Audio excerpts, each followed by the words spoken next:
好，咁跟住佢就話 A 係負一，咁你可以代落去啦。咁 E 係 consistent，E 係 consistent，即係我哋計頭先嗰個 matrix，即係計到呢度嘅時候咧，呢行都會係零噶啦，即係你即係呢度零零零零咁樣狀態嘅，係啦。咁我哋就度一度啦。咁就係 A 係負一啊。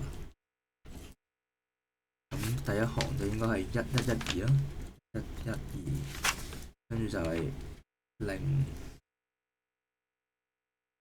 A 係負一，零零 B 減2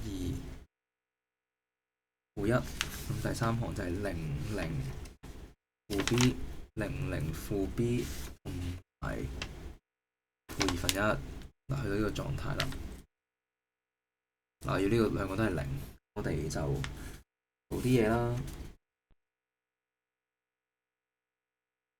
咁我哋就會加翻，即係我哋就首先將呢行咧就乘4先，然後咧就負2咧就加翻第一行，咪加翻第一行呢度有問題。咁我哋試下做另一個做法，就係乘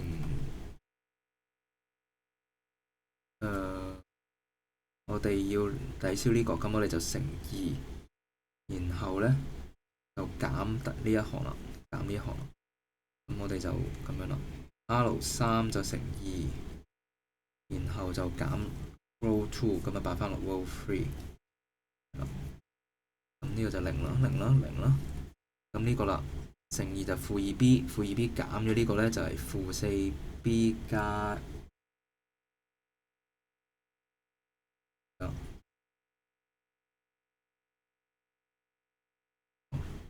負2B，